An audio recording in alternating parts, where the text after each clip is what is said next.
pork steak. Umpisa na natin. Gagamit tayo ng pork chop para sa recipe na to.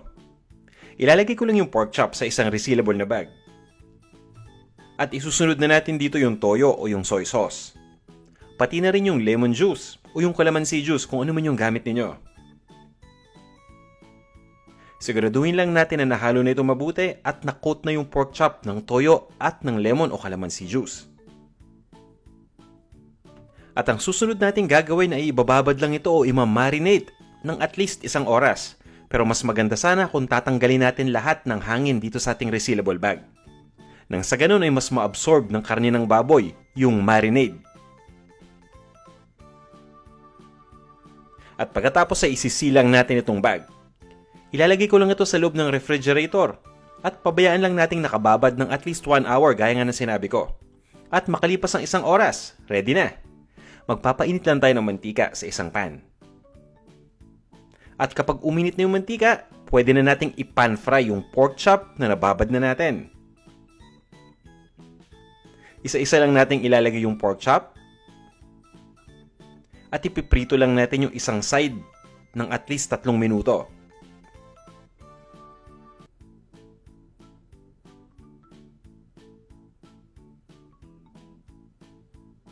At makaraan ng 3 minuto, ibabaliktad naman natin ito. At ganoon din yung gagawin natin. Ipiprito naman natin yung kabilang side ng 3 minuto rin.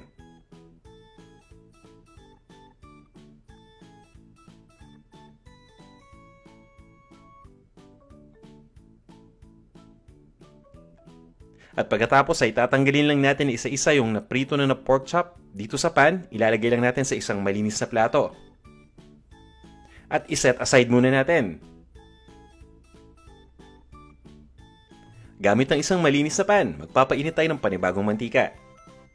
Pwede rin natin gamitin yung natirang mantika kanina dun sa pagprito ng pork chop. At once na mainit na yung mantika, ilagay na natin dito yung bawang. Ito'y dinikdik ko lang na bawang at hiniwa ko lang ito ng malilit na peraso. Haluin lang natin. At isunod na natin ilagay yung sibuyas. Itong dami ng sibuyas na inilagay ko ay kalahati lang nung sukat na nakalagay dun sa ingredient list. At speaking of ingredient list, makikita ninyo yung listahan ng mga ingredients kasama yung sukat dito sa description ng video. Ibubuhos ko na rin yung natira na marinade. Ito yung ginamit natin na pangbabad kanina doon sa pork chop. Maglalagay din tayo dito ng beef broth o ng pork broth. Kung ano man yung available dyan. At pabayaan lang natin kumulo itong ating mixture. At sa oras na kumulo na, haluin lang natin. At kukunin ko lang yung na-pan fry na natin na pork chop. Ibabalik lang natin dito sa pan. At kung napansin niyo kanina, medyo marami yung pork chop na binabad natin. Pinagsabay-sabay ko lang lahat para yung iba gagamitin natin in the future.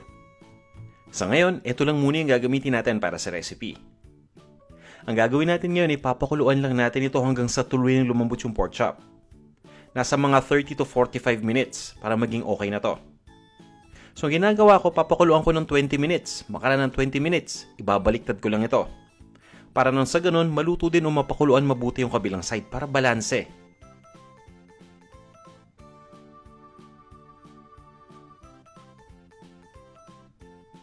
At ganun din, pagkabaliktad natin ng pork chop, papakuluan natin yung kabilang side ng mga 20 to 25 minutes. Takpan lang natin itong ating lutuan. At this point, ready na to at napakalambot na ng pork chop. Titimplahan lang natin ito. Maglalagay lang ako ng asukal. Ito yung granulated na white sugar, yung karaniwang asukal na ginagamit natin sa pangtimpla ng kape o ng tsokolate. Ayan. At maglalagay din ako dito ng konting ground black pepper. Yung amount o yung dami ng ground black pepper nasa sa inyo. At hindi na ako maglalagay ng asin dahil gumamit na tayo ng toyo. Para sa akin, tamang-tama lang yung lasa. Pero pwede kang gumamit ng asin kung sa tingin ninyo na kulang pa yung alat. Haluin lang natin ito at siguraduhin lang natin na yung mga kalalagay lang nating ingredient ay nahalo ng mabuti.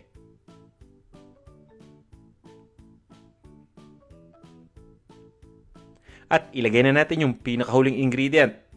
At ang tinutukoy ko yung natirang onion o yung natirang sibuyas. At mas maganda kung ititira natin yung medyo malalaking rings para maganda tingnan. Haluin lang natin ito. At itutuloy lang natin ang pagluto ng mga 3 minuto pa.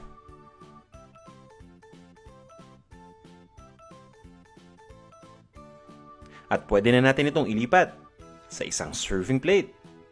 At i-serve na natin.